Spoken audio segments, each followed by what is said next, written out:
Welcome to our Festival of Beauty. It's great to have such a gathering, and we didn't have a lot of time for promotion, but we're going to ramp it up as we head towards our keynote address on the fourth Sunday, which will be the beauty of the liturgy. But to introduce Professor Renaud Colin-Ryan, who's the Dean of the Faculty of Philosophy and Theology at the University of Notre Dame. And just to quote her introduction here, contemporary art does not necessarily concentrate on beauty and often veers either towards the ideas behind an artwork or solely subjective responses that the artist or experience of artwork might have. So it's very interesting to have this subject, which is art and beauty and the relationship with the divine. But it would also be interesting to hear that art doesn't necessarily need to be of a spiritual presentation for it to be beautiful. So we'll let Professor Renaud Ryan to lead us on this journey. Thank you. Thank you, John.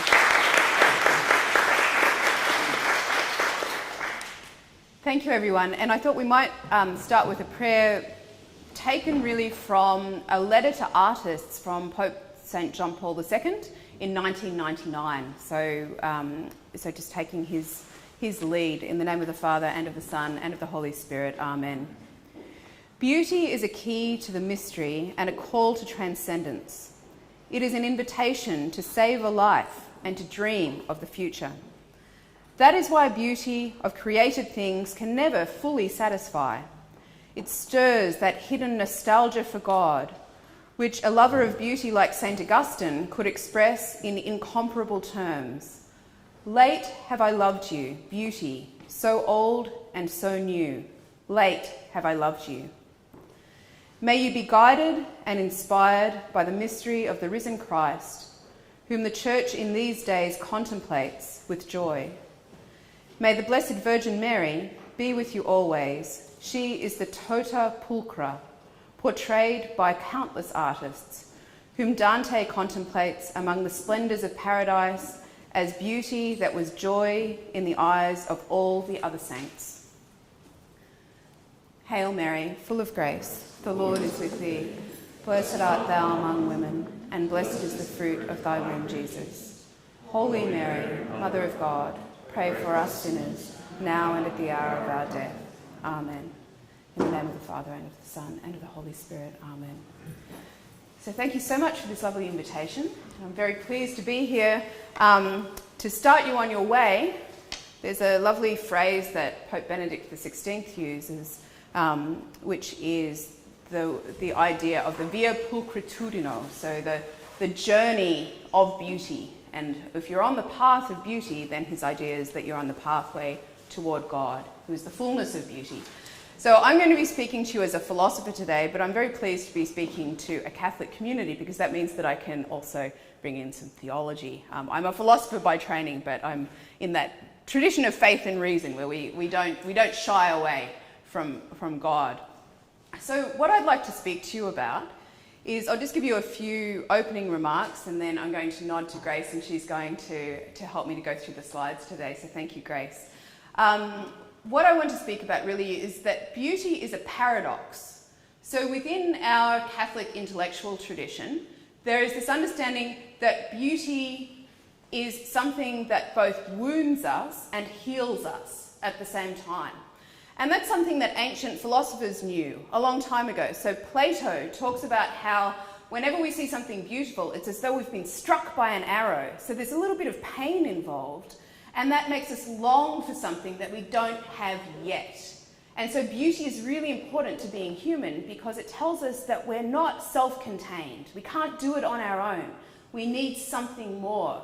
And so Plato talked about this longing that we have for something more, and beauty sparks this in us. Otherwise, we might become a bit too complacent.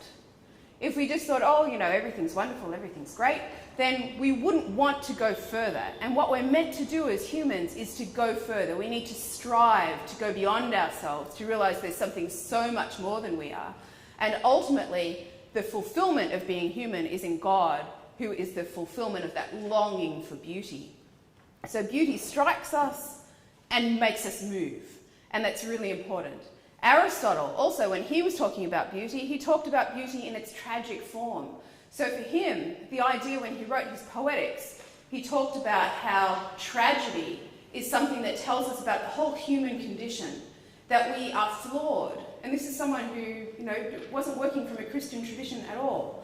That we're flawed and we need to figure out what it means to become fully human, to lead a fulfilled life. And that was really through moral action. So what I'd like to propose to you this afternoon is that really beauty in the Christian tradition fulfills that idea that was there in the ancient sense, which is that beauty strikes us, wounds us, and asks us to find something more. And that something more is actually a someone, and that someone is Christ. So when Augustine, and don't worry, I'll be coming back to Augustine, when Augustine says, "Late have I loved you, beauty, so ancient and so new," he's not talking to an idea, he's talking to a personal God, known to us, as Christ first, but of course opening up the fullness of the Trinity. So if I could go to the next slide, please. So it can be really hard to think about beauty in these terms because in contemporary art, when you look at the contemporary art world, and we do tend to think about beauty in terms of art, there's all sorts of weird stuff going on, and it doesn't really seem to be about beauty anymore. So I want to talk to you a little bit about that and to just kind of set the stage and then to say, okay, well, what does that mean for us now as Catholics? What does that mean for us when we're trying to understand beauty? Should we just, like everyone else, say, oh, beauty doesn't matter when we're looking at art? Or should, it's just one option, but not the main one? Or is there really something to beauty which artists should take into account? Well, when contemporary philosophers talk about beauty, they have all sorts of issues. They don't really know what it is. So what is beauty? And very often, beauty will come back to this subjective, pleasurable experience. So they even take the woundedness away from beauty, which I find quite striking the more and more I think about it. They'll often talk about beauty as though it's to do with sensory perception. So if it makes me feel good, feel peaceful, feel good, then that's all it is. And I don't really have to explain what it is, and that means that we can't really argue about what beauty is about because everyone has their own subjective experiences, we all know. So there's no sense in really talking about even agreeing on whether something is beautiful or not.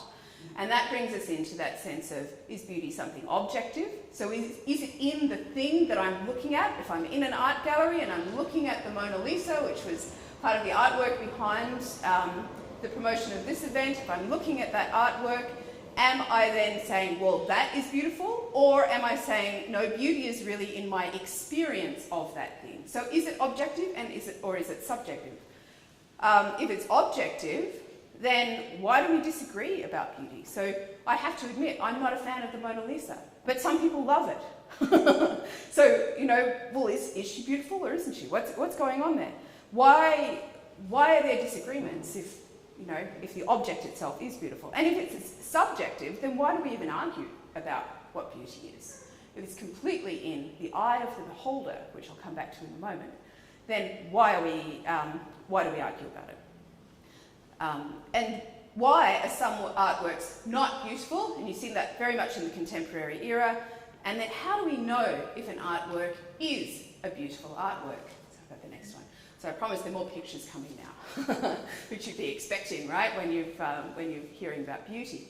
So this is from a scene from Shakespeare, where in Love's Labour Lost, that idea of beauty as only being in the eye of the beholder, a French princess says, "Good Lord Boyet, my beauty, though but mean, needs not the painted flourish of your praise. Beauty is bought by judgment of the eye, not uttered by base sale of chapmen's tongues." So that's her sort of retort to this idea. He's flattering her and she's saying, well, look, I mean, you can say all you want about beauty, but really it's only what you want to see that you're finding there. And at this point, you're manipulating the whole thing. So beauty is something that is malleable and can change around.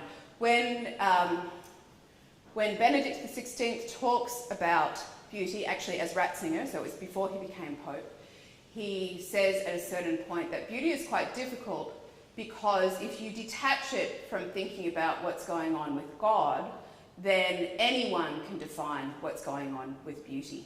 And I'll come back to that. He says that it's as though reason has a wax nose when it comes to beauty. You can turn it one way or you can turn it the other. So you can say, yes, everyone should agree that this is beautiful, or you can argue that beauty is something else entirely.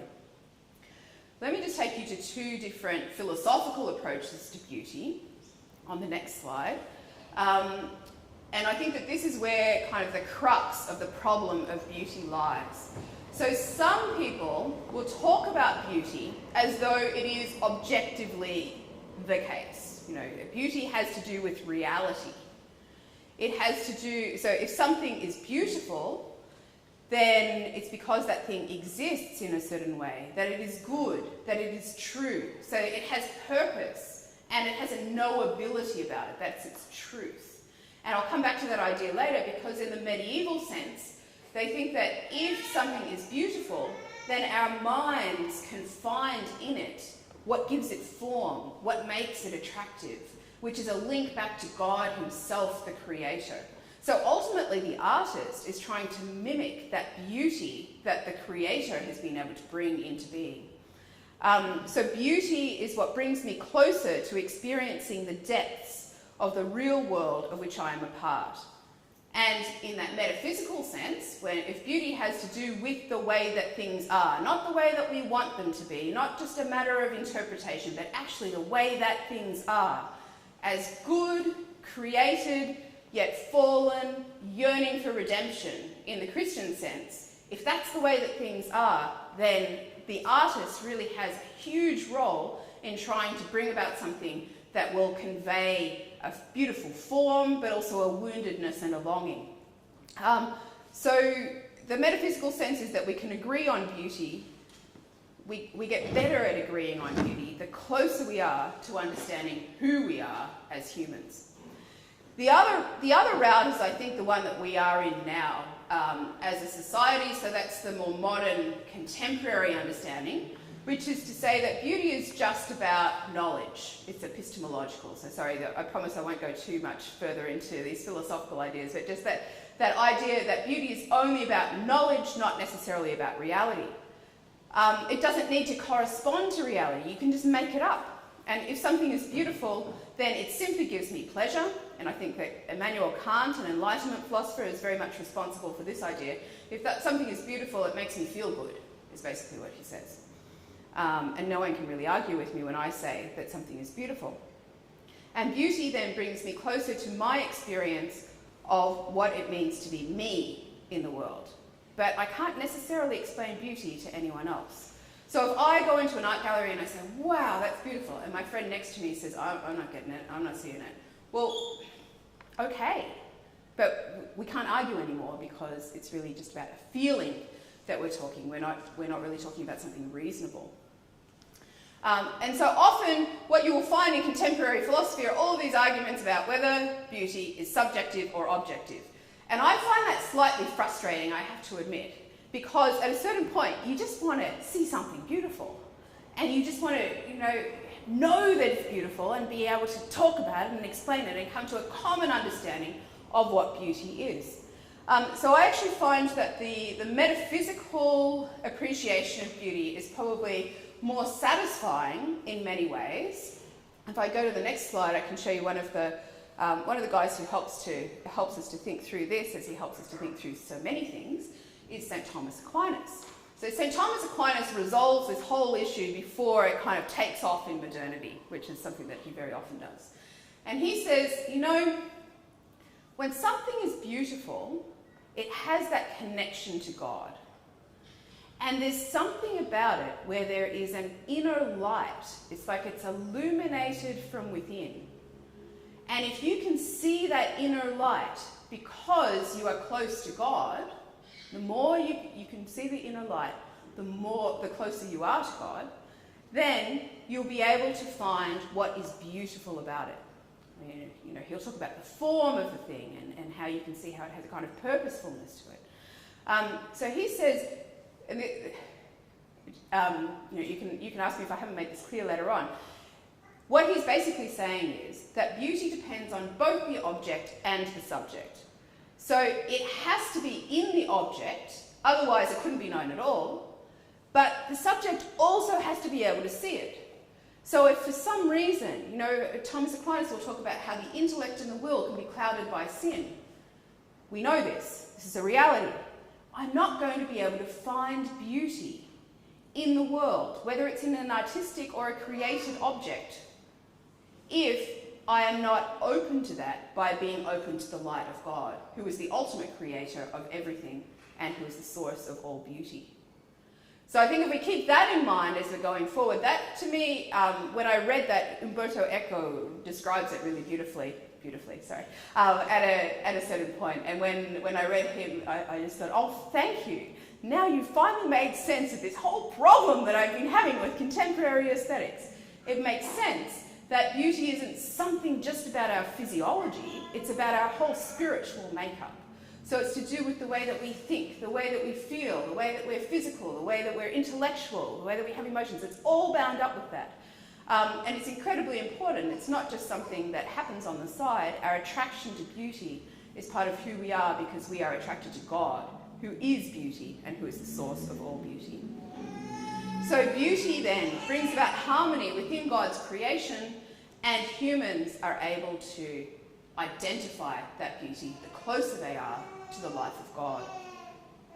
And probably, the most beautiful thing that happens for us as Catholics is the beauty of the Eucharist, that self-giving act of Christ, giving himself to us, and I'll come back to that later on. But this is something that Thomas Aquinas very much has in mind also. So if I go to the next slide, please. If we take a leap across history back to beauty and to modern or contemporary art. So I've told you, I think that Aquinas might have the answer for us. But the modern and contemporary sense of art is that it's really problematic still to talk about beauty. So for contemporary purposes, this comes from the Dictionary of Philosophy, Macmillan Dictionary of Philosophy, talking about beauty.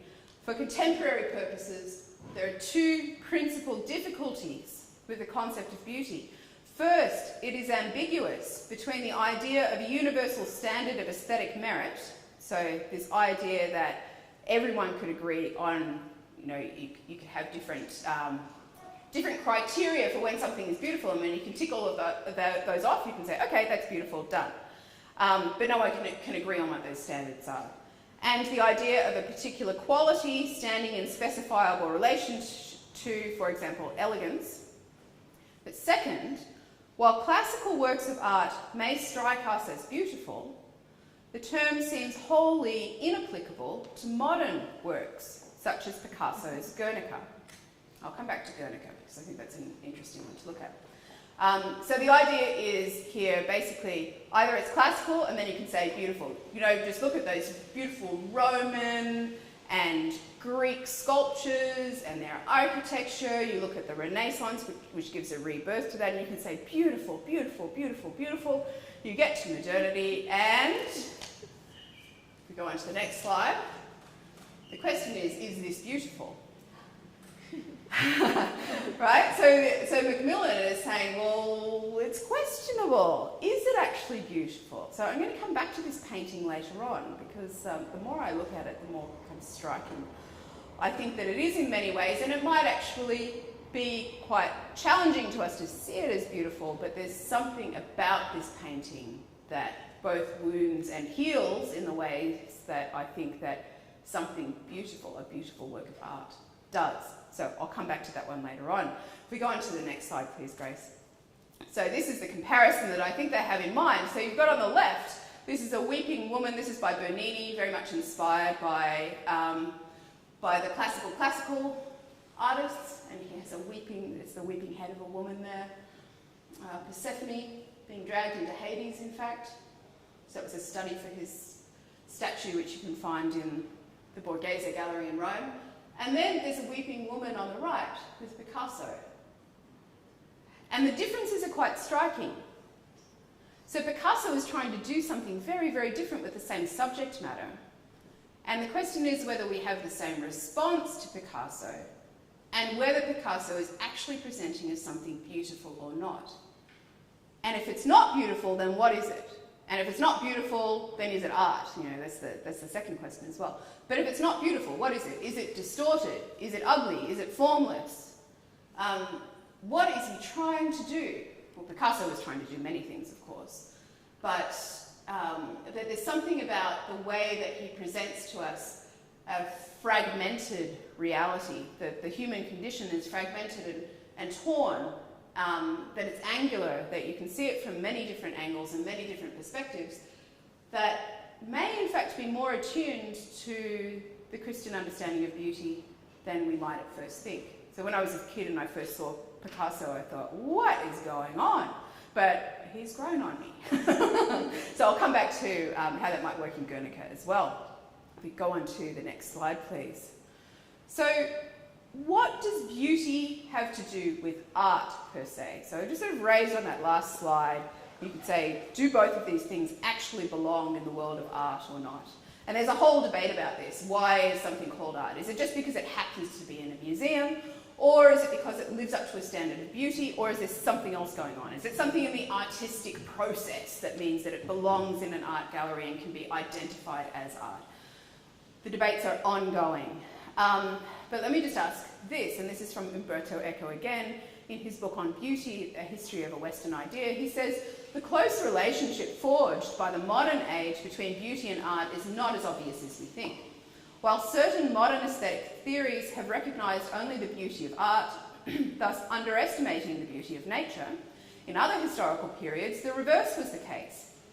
Beauty was a quality that could be possessed by natural things such as moonlight, a fine fruit, a beautiful colour, while the task of art was solely to do the things it did well, in such a way that they might serve the purpose for which they were intended, to such an extent that art was a term applied even-handedly to the work of painters, sculptors, boat builders, carpenters and barbers alike.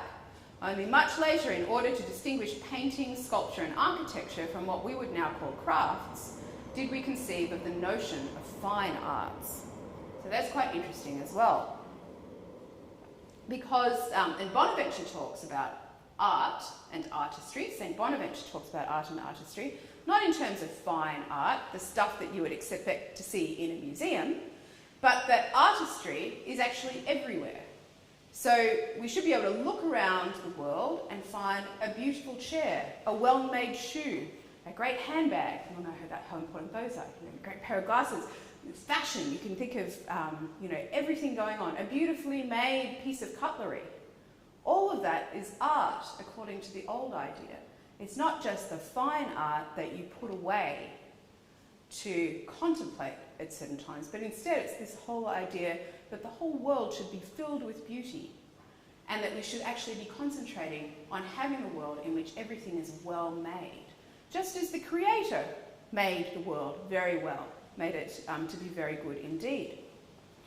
So we've got two problems going on here, to add to the others that were brought up earlier. We've got the fact that we don't tend to think of art as something that should be part of life. Instead, it's set apart from our everyday lives. And the other thing is that we don't necessarily, so whereas in the modern age it was that all fine art had to be beautiful, now in the contemporary age you can walk into a museum and you're not necessarily even finding beauty. So everything is being pulled apart. So you might walk into a museum and you might find things that are deliberately ugly. You might find things that are just plain boring. And that's intentional. They're trying to make them boring. Why is that? What is going on?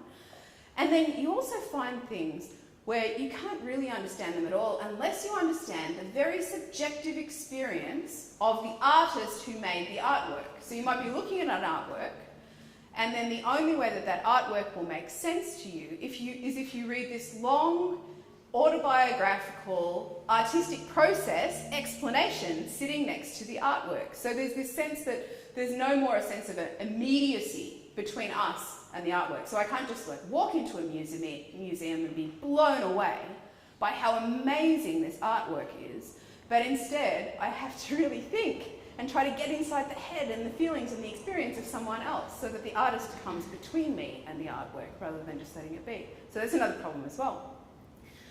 art also can be a bit ridiculous sometimes. And if I go to the next slide, please, Grace. Before COVID happened, and the world apparently had time to think about this kind of thing, Maurizio Catalan made this fantastic work of art. He took a piece of duct tape, and he took a banana, and he duct taped a banana to the wall of a museum, and he called it The Comedian. It went through, I think, 3 renditions, because it's obviously reproducible, right? Although maybe he had a big selection process for the banana, I'm not really sure. But eventually it was worth $150,000. So the third banana was worth $150,000, and then in a kind of stunt, another artist, a fellow artist, walked into the museum, pulled it off the wall, and ate it. And so this is just going on, right? So then there was an uproar because someone had eaten the banana, and was it the destruction of an artwork? Should he be paying the $150,000 for the banana, which was probably only worth 70 cents in the first place? So, it just goes on and on and on. And then the artist and the curator said, "Oh, it's okay. Really, the banana was an event." So you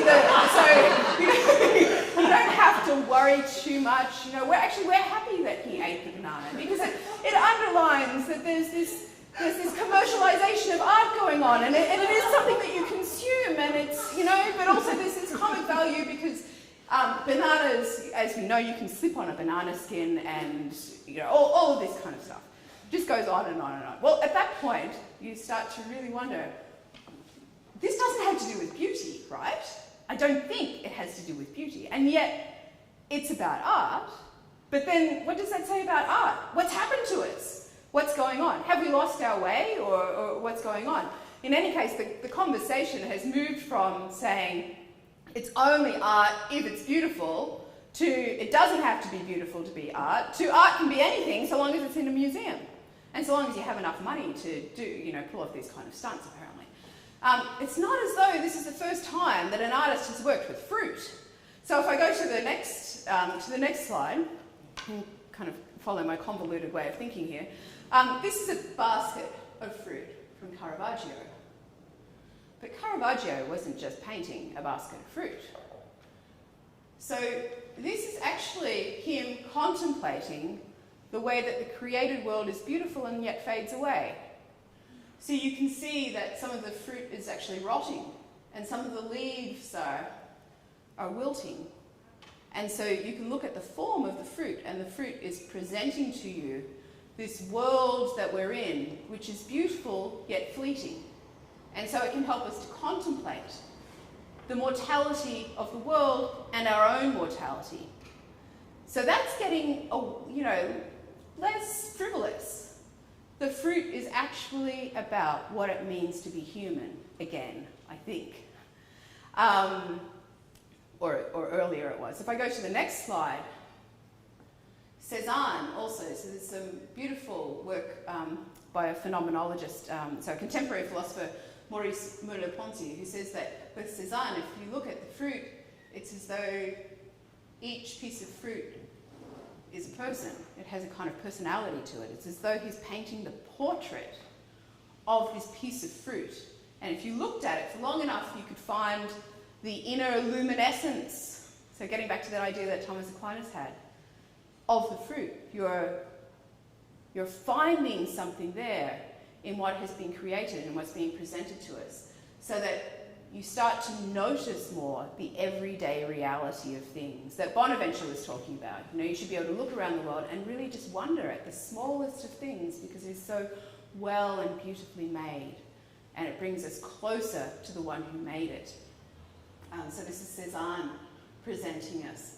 Still life with apples in 1890. Now, a few years later, if we go to the next slide, you find another still life, and I think here it makes more explicit also what Caravaggio was doing, which was to say, look at the way that the world is beautiful now, but its beauty also lies in not only its beautiful form, but in the fact that it is fading away, and there's something on the other side. And of course, it's there represented by the skull. So the skull in still life next to the fruit, it's, he's really reminding us this is what this still life is about. It's making us contemplate the beauty of the world and that the world will fade away. There's a beautiful line by Wallace Stevens, an American poet, where he says, "Nothing gold can stay." So in the world, you find beauty in fleeting moments, but then they always pass away to something else. And again, that's because St. Augustine would say, that's because that's God calling to us in that moment of beauty where you say, it's so beautiful, I just want to stay here forever, but I can't. That's really important, because if you could just stay there forever, then you wouldn't want God anymore. You'd think you'd found the answer. And I think that that's what these artists are really trying to point out. So it's a way then of thinking about transience, about thinking about being prepared for death. Thinking about what that means. If I go to the next slide, back to my friend Caravaggio. I'm skipping around centuries here, so I'm not pretending to give you a kind of chronological account here. But again, the skull. This is also in the Villa Borghese in Rome. So the beautiful light and darkness that Caravaggio uses, but the way that the skull is perched there as St. Jerome is translating the Bible for posterity. His skull, you can almost see the outlines of his skull, mirrored in what's coming. Death is coming. So that whole act of contemplation is an act of being human, coming closer to God, realizing that our journey is toward God, that what is in this life, even if you're wearing the most magnificently Caravaggian red robe you could possibly ever imagine wearing while you're doing this work of translating, that too will pass away. That too will fade. And that's all right, because that fading is bringing us closer to our ultimate end, who is God. So when I think through what is going on with beauty, sometimes I find there's a more helpful question to be asked. If I go to the next slide. So the more helpful question is not what is beauty, but, and we find, I think, the answer in Augustine's Confessions, and John Paul II had, of course, quoted that in our prayer for this morning. Late have I loved you, beauty so ancient and so new. Late have I loved you. And we have here, this is a painting where you have Augustine on the left speaking to the child Jesus. So it's from when he was walking along the beach one day trying to figure out the Trinity. Easy thing to do, right? He's like, why can't I nail the Trinity? I just need to be able to write this work and I'll get the whole Trinity sorted out and it'll be great. And he comes across a little child who is digging a hole in the sand, and he says, well, what are you doing? And the child says, well, I'm trying to fit the whole of the ocean into this hole. But then it keeps filling up and it keeps fading away. It fills up. I keep digging. And Augustine says, well, why are you trying to do that? And he says, well, it's like you trying to explain the Trinity, isn't it? And then the child goes away. It was, of course, our Lord saying to Augustine, it's okay, you can keep contemplating these things, but really, all will be revealed in the end. It's not going to happen right here. You can't capture it all here. So Augustine, you probably know his story, was someone who was always longing for beauty, seeking for beauty. And what he discovered eventually was that beauty isn't something, but if we go to the next slide, beauty is someone.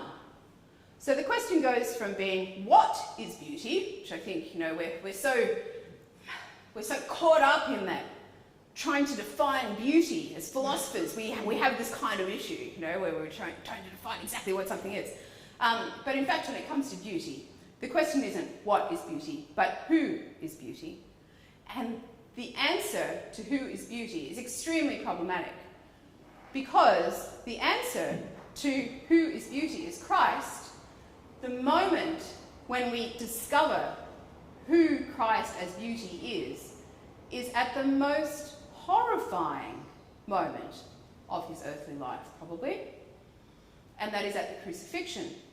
Because, and this is what Ratzinger argues in something that I'll come back to in a few moments again, he says that Christ on the cross is the most beautiful depiction of anything at any time in history, because it is God fully incarnate giving completely of himself, selflessly for us, for our redemption, and redeeming the entirety of creation at the same time.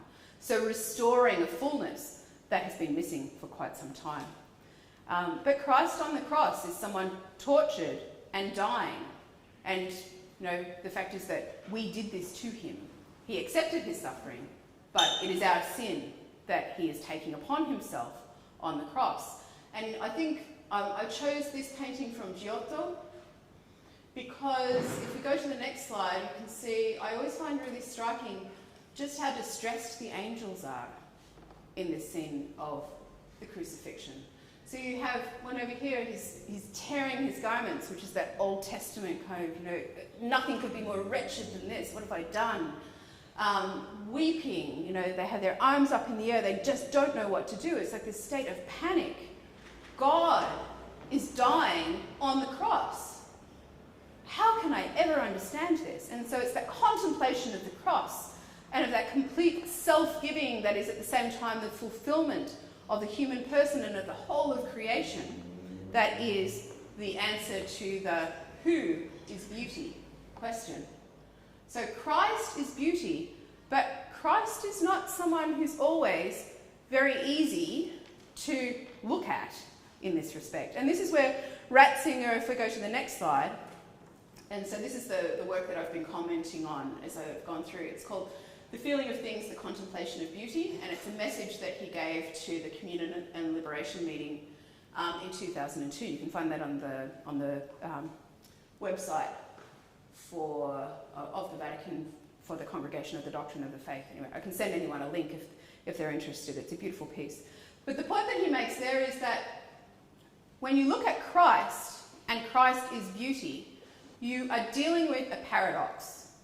And the paradox is this, that if you look at Psalm 44, you find the lines, "You are the fairest of the children of men," sorry, that should be of, not if, "of men, and grace is poured upon your lips." So the most beautiful person you could ever imagine is Christ. And, so not but and, later on he's described, he had, so this is in Psalm 53, he had neither beauty, no majesty, nothing to attract our eyes, no grace to make us delight in him. And what Ratzinger says is he goes to Augustine, and Augustine makes the comment that really what you find when you find a juxtaposition like this is that it's not a contradiction but a contrast. And it's as though God is sounding two trumpets at the same time. So it's two voices at the same time. And they seem to be saying different things, but in fact, taken together, we can understand Christ more fully, both as the most beautiful and attractive person you could ever know or see, and at the same time, someone who strikes fear in us, who doesn't seem to be majestic at all, who doesn't seem to be able to delight us at all. And so if I just sort of visualise that on the next slide, please, Grace. So I tried to find a beautiful depiction of Christ entering into Jerusalem. It's so striking that on Palm Sunday, he is the King of Majesty, and we wave palms and we greet him, and he's the Messiah, the answer to everything. And then a few days later, Christ the King, behold the King, behold the man, is someone tortured with a crown of thorns on his head as a mockery of his divine kingship. And this is, of course, taken from the Passion of the Christ, which I know was, caused quite a great deal of controversy. But it drives home just how wounded Christ became for us in order for our redemption to happen. So striking those two chords at the same time, or those two trumpet sounds at the same time, is what will bring us closer to understanding God himself. Right, just keeping an eye on the time here. If I go to the next slide, please.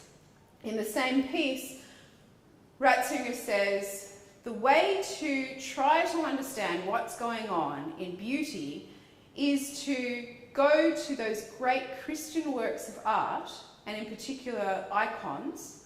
And he says, if we contemplate them, then that will help us to come closer to what it means as Christians to understand beauty. So this is a quote from him. To admire the icons and the great masterpieces of Christian art in general leads us on an inner way, a way of overcoming ourselves. Thus, in this purification of vision, that is a purification of the heart, it reveals the beautiful to us, or at least a ray of the beautiful. In this way, we are brought into contact with the power of truth. The most convincing demonstration of the truth of the Christian faith are the saints, and the beauty that the faith has generated. Today, for faith to grow, we must lead ourselves and the persons we meet to encounter the saints and to enter into contact with the beautiful. So again, there's this return to the idea that if we want to be able to see beauty, we ourselves need to become beautiful, which is a hard ask. We can only do that with God.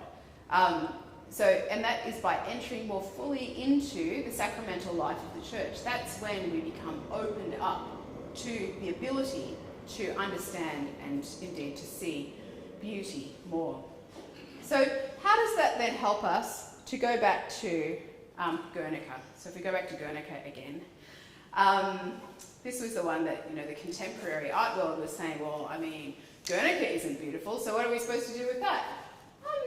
I'm not actually so sure. So Guernica, you might know the backstory very briefly, is that the Nazis bombed a town that was mainly full of civilians in Spain, and it was Guernica, and Picasso was really overwhelmed by what happened, and he was commissioned to make this huge work of art. I should have the dimensions down, but really it's sort of across a whole wall. So it's a huge work of art that would absorb you in the whole canvas as you're in front of it, in front of the drama of the thing. And what strikes me is that he kept on looking for ways to just somehow convey how horrific this act was, and just how much it wounded the population of the town itself. And what he did is he went further and further and further and further. He kept on using Christian imagery. That was what actually captured for him in the end what it meant for this act to have happened and for there to be some hope in the act itself, in what had happened. So let me just point out a few things to you. You can see there's a soldier down on the bottom of the left of the canvas, lying down. He has his hand thrown back. The hand is in the corner. The hand is pierced. So he's carrying the stigmata. That's a very, very Christian thing to be happening there in a supposedly, contemporary secular piece of art. He's holding a sword, and you can't see it so well in this reproduction, but there's a little flower coming out above his hand.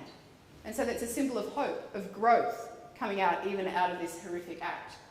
I think of these three women here as really like the women at the foot of the cross. So they're mourning, they're lamenting, the weeping women.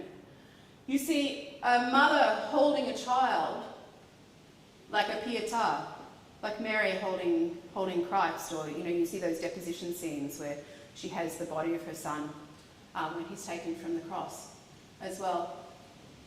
But really, what's interesting, I think, from a Catholic perspective is you kind of have the eye of God. That's interpreted in different ways. The light bulb up there, but it can be looked at as an eye of God. And then to the left of that, from your perspective, you can just see it sketched really lightly, but it's a dove that has been then kind of erased a little bit, so the Holy Ghost.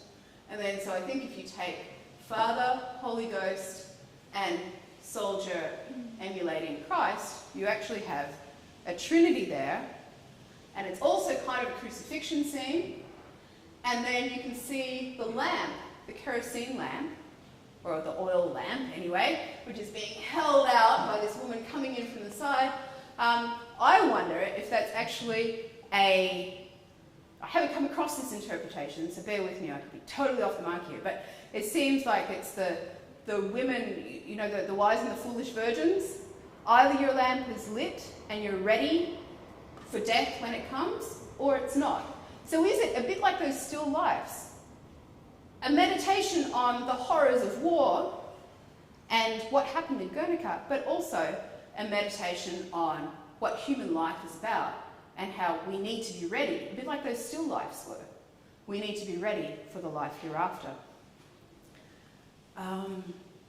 Okay, so let me then go back to, sorry, I just need to shuffle around my papers here. I had my notes on Guernica on the wrong slide, so to come back to the end, to come to the end now. So what I would like to propose is that beautiful art wounds, as we saw in Guernica, but beautiful art also heals. So this is the beautiful depiction, I think it really is beautiful, by Rembrandt of the prodigal son with his father. And we could spend a very long time looking at that. But the idea is that this is not always an easy thing, an easy moment in Scripture to contemplate. And it's not necessarily an easy moment to look at. And yet Rembrandt makes of it something beautiful. And if I go to the next slide, this is the, I think it was maybe 2 years ago, they did some 3D imaging of the Shroud of Turin. And so when I was growing up, in our parish church, there was the depiction of the shroud as you would look at it with your naked eye, and then a kind of hologram of what Christ's face looked like, disfigured but beautiful. And I just remember when I looked at these 3D images, because they, with 3D printing these days, you can do all sorts of things. They actually came up with a model of Christ's body as it had been laying in the shroud. And what strikes me about his face is just how incredibly beautiful it is. So to me, when it comes down to it, for a Catholic to understand what's going on with beauty, we don't have to be satisfied with things that are just pretty. We don't have to pretend like we're going to be satisfied with things that present themselves to us as beautiful, as though we've found the answer to what beauty is. Instead, we can turn to a personal relationship with Christ, and we can realise that when beautiful art is really doing what it should be doing, then it should be like divine love, which wounds us so that we come closer into a relationship with Christ. And that brings me to my final slide, which is that when art is beautiful, to go back to the beginning, it affirms reality. So it doesn't try to get away from it, or even make fun of it, like the banana. I still don't know what the banana was really trying to do, but anyway. But instead it affirms reality rather than trying to distract us from it. It leads us toward truth, toward that interior light that should shine for us and take us more fully into the light of Christ. It brings us into a community of goodness. And this means that the more we love, and specifically the more we love God, the more we can appreciate what is beautiful, the more we can locate it and understand what it means, the more it can wound us. And that's something, the vulnerability, the ability to be wounded, which is where vulnerable comes from, is very important in the Christian life, and it can lead us closer to God. So that finally, beautiful art reveals creation, suffering, and salvation. And that is the inner meaning of reality within the Christian life. So I'm just going to end by reading you the full quote from Augustine's Confessions, which I keep on referring to, which is this, and I'll just take off my glasses for a moment so I can actually read it. So Augustine says, this is in book 10 of the Confessions, so it's after he's talked about his conversion. He says, "Late have I loved you, beauty so ancient and so new. Late have I loved you. Lo, you were within, but I outside, seeking there for you. And upon the shapely things you have made I rushed headlong. I, misshapen, you were with me, but I was not with you. They held me back far from you. Those things which would have no being, were they not in you? You called, shouted, broke through my deafness. You flared, blazed, banished my blindness. You lavished your fragrance. I gasped, and now I pant for you. I tasted you, and I hunger and thirst. You touched me, and I burned for your peace." And his whole point is that after he had found God, that longing for God did not end. That infatuation with beauty did not end, but it was more properly oriented, because it was now about a relationship with God rather than about a selfish turning in on himself, looking for what would please him rather than looking for the reality of who he was. And so I'll conclude there and ask you if you have any questions.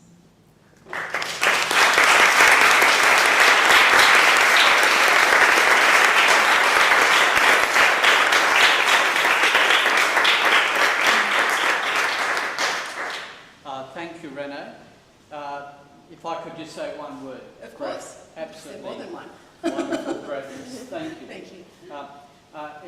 Just leading into questions, I would just comment that two things that you made.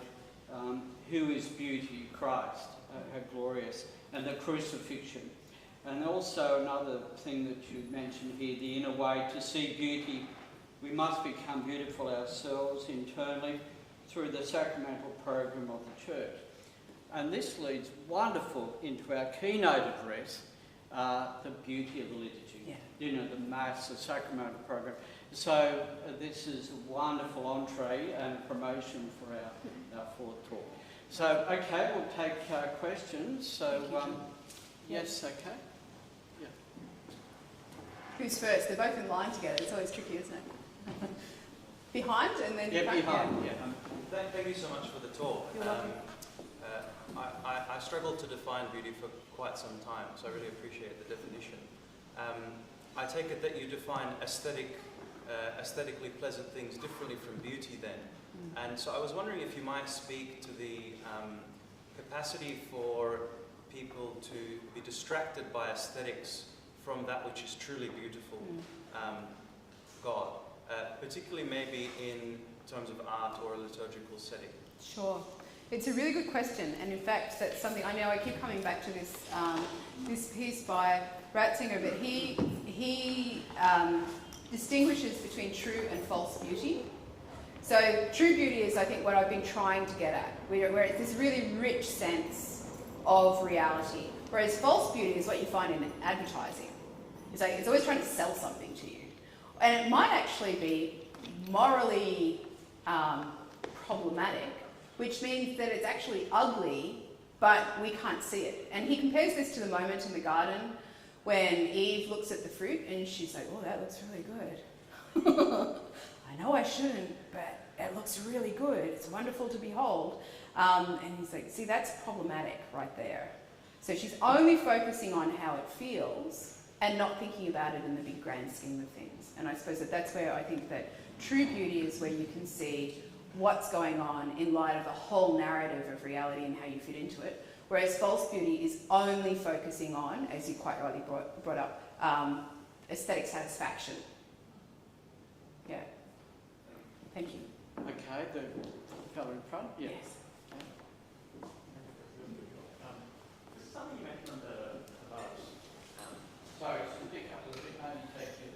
So just something when you talking about Thomas Aquinas and kind of the two things of like the idea of the inner luminance and the also the idea of kind of purposefulness in, as a part of beauty. I'm not sure. I don't quite get how they interact, how they work together. Yeah, sure. So it would be, he talks about how something beautiful has form and integrity and claritas. So I only focused on claritas, but the form is just that everything is where it should be. So, you know, if you look at an apple, it's shaped like an apple, it smells like an apple, it tastes like an apple, you know, it is an apple, it lives up to its appleness, if you put it that way, that's the form. And then you've got the integrity, it means that, yeah, it lives up to its appleness, it can be eaten, it can produce other fruit, it fulfills the purpose of being an apple. So there's that part. And then the claritas is the way that all of that comes together in a knowable light.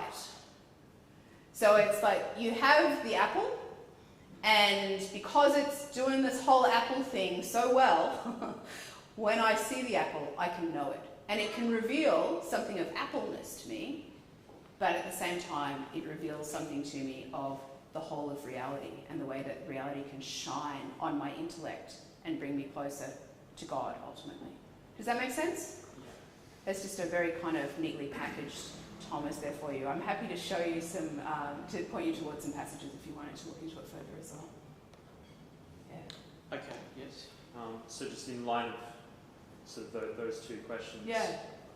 In the Transcendentals, you know, you would argue then that beauty is inseparable from the good and the true. That's right. Okay. Yeah. I also wanted to give a comment to something you said at the start in regards to beauty in the contemporary art space. I was doing an assessment earlier this year and in the Concise Dictionary of Oxford Art Terms, there's about 2,000 different terms, there is no entry for beauty. That is really stunningly terrible. There is an entry for aesthetics, and it simply says that it talks about the philosophy of beauty. Yeah. Otherwise, there is no definition. Isn't that interesting? Wow. Okay. Yeah, well, I mean, I think it's an interesting thing because it's as though philosophers are afraid to even talk about it. Because the more you go down that track, the more you actually come, I think, to a more metaphysical route. And contemporary philosophers aren't very happy with the metaphysical route because that means you have to commit to something instead of arguing. Yeah. Father? Yes. This area of Surry Hills, Renee, is one of real contrast. You've got, you know, the chic fashion stores or whatever, you know, might be for some people about beauty, or people go into the cafes and take photos of everything because everything's beautiful and so on. On the other hand, we have vast housing commission where a lot of people would consider that's not very attractive. Mm-hmm. But over here we have the missionaries of charity. And because Mother Teresa's autobiography, they worked mainly among The poorest of the poor. the less attractive part, Yeah. the deplorables, as you know, someone might call them, and some of them are here today. But Mother Teresa, who founded the Missionaries of Charity, her autobiography was something beautiful for God. That's right. Yeah. And something beautiful for God for her was, you know, picking what was something really ugly up off the street. Yeah. She wasn't an oil painting herself, No. to be fair. So do you have any comment on that? I think that what is really beautiful about her approach, as I understand it, is that she could always find the face of Christ in every human. So she would always look at every human face and see them as made in the image and likeness of God. And the clearest image of what we have is Christ's face. And so she really took very seriously that when she was looking after the poorest of the poor, she was somehow loving God. Or she was loving God. Catherine of Siena had that sense as well, that whenever you see someone poor, you're actually seeing God, whenever you see another person. And I think that comes back to that paradox of beauty that I've been trying to tease out a little bit in the Catholic understanding, which is that the face of Christ can be really terrifying to look at because it's wounded, disfigured because of our sin, because of the human condition, you know, and at the same time extraordinarily beautiful. So how is it that we unite in our own vision?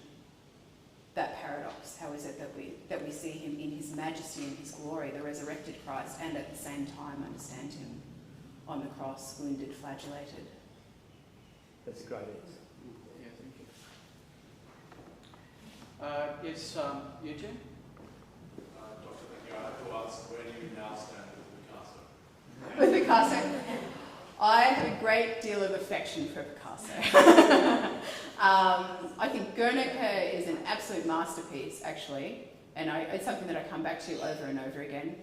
And with some of his portraits, the more I sort of understood what he was trying to do, and I think the more I had the opportunity to see the actual works rather than the reproductions, the more I kind of got. And as a philosopher, I could see what he was trying to do, which was to show that our world is not flat.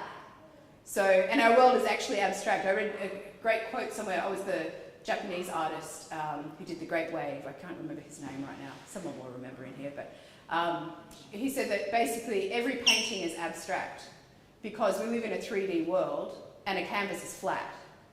And I think that Picasso really draws that out because it's as though he looks at a head and he sees how it looks from the side and how it looks from the front and how it looks from the, and then he tries to capture it all in one go.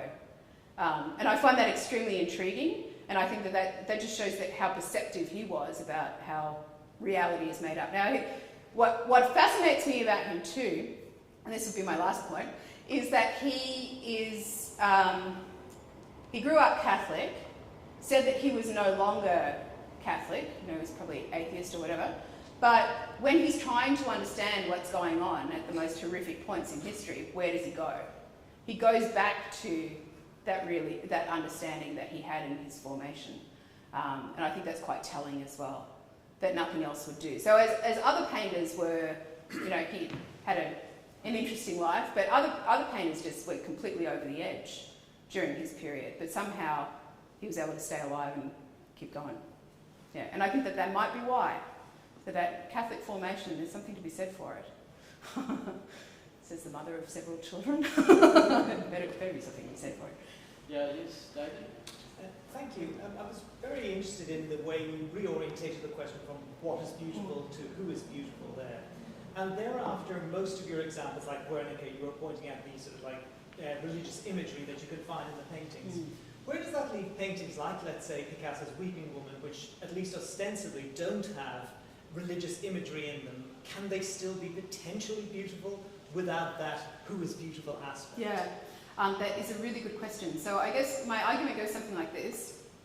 When we ask who is beautiful, and if the answer is Christ, and Christ is paradoxical in his beauty, with his woundedness, with his the reminder that the world is good, yet broken and yearning for redemption.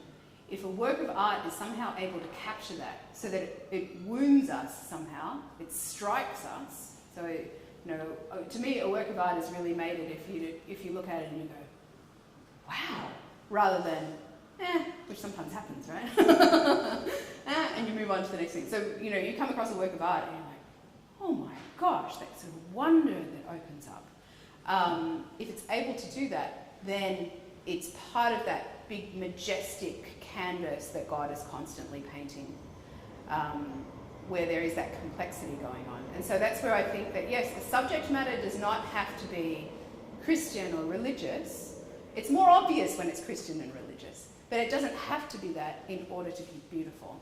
So even those still lifes that I was showing you, it's not necessarily Christian imagery, but it is actually capturing something of what we understand about the reality of our lives. And so that to me helps it to fit into that overall framework. It's taking life very seriously, in the fact that it's fleeting and yearning, and that it can be fulfilled, but it's going to take a lot of work, if that makes sense. Yeah, thank you. Yeah. One of my favourite artists is Chagall. Oh, yes. And I remember when I was studying architecture, went to an Impressionist exhibition at the art gallery, and there was the birthday kiss. Just extraordinary painting. The husband, a sort of bunch of flowers for his wife on the birthday, and he was kissing her, and they floated from the floor. Yeah. It was such a beautiful, poetic image. Yeah. So I have one question. Okay, one of the dilemmas is that with spiritual art, you can have art of a spiritual theme, but then there's spiritual art. And they're two very, very distinct portrayals. And I'm just wondering whether the spiritual art is interrelationship with the divine and the artist, whereas the other one it's missing. So, yeah, I think there is the problem of kitsch. So you can get kitschy, religiously themed art, where Christ just doesn't look like Christ. There's nothing kind of overwhelming about him. He's just sort of smiling nicely. It could be, your everyman on the street rather than the majestic Godhead incarnate. That's sort of what you're looking for when you're looking for spiritually themed, or some of these things. And so, yeah, I think that's right. I think that there is really art that it's so motivated by an intense love and desire for unity with Christ that, and it succeeds in conveying that. Whereas there is art that is simply religiously themed and doesn't quite hit the mark. Yeah, I would agree with you, John. Yeah. Okay. Yeah, thank you. We can maybe take one more question. Sure. But we might have to finish up we'd love to keep going, but other things beckon. So we have one more last question. Yes, okay, sorry. Yes. I went to a college that was actually a Christian college, but not Catholic. Yeah. And I was doing art there. I was studying art there, and there was a teacher who was a Uniting Church art teacher, and he explained he said he couldn't find any better explanation for the interaction that happened between the artist and what he was portraying, or what he was trying to portray, even in still art. He was saying the person who came the closest to it was a Catholic that he read, who was an author and an artist. I think he might have even been a professor. And he was trying to explain the love that comes forth when you start to concentrate, put all your effort into portraying what you see, and that coming through the work. Yeah. So I don't know if that's got anything to do with beauty, but it does, in that beauty is what makes us love, if I can put it that way. So it's like the attractive face of God. And Plato and Aristotle, again, Plato in particular understood this. He thought that whenever we love, it's because we find something beautiful and we want some kind of unity with it. And so, again, you come back to that paradox of Christian love, that the love that we are to aspire to is a love which makes it look like you're completely emptying yourself like Christ on the cross, but in fact it's in that emptying that we are fulfilled. So yeah, that movement of love I think is really important to the whole artistic understanding as well. Then I also think we might even have a connection with God's creation. That's right. Because God created it. Yeah. And we have this love Yeah. towards it as well. Yeah. I don't know how to explain Yeah, no, I think that's a really rich way of understanding it as well. That if we respond to the beauty of what He's given us and accept it as beautiful, then that brings us closer to Him as well. Because creation is a gift. And the more we understand that, the closer we come to understanding the giver. And so that's it. You know, when someone gives you a present and you receive it knowing where it's come from out of love, and you know more about your relationship with that person because of what's happened in that gift-giving moment, then I think that's a little bit like what's happening between God and us through creation, which is kind of a mind-blowing thing as well, isn't it? Yeah, it's really beautiful. Thank you. Okay, we must thank Renee once again for most edifying and uplifting.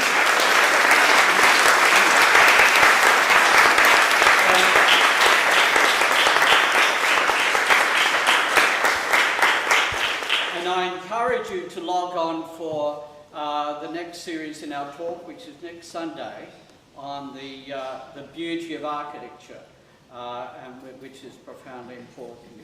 It's sort of my world, so we have a very good speaker.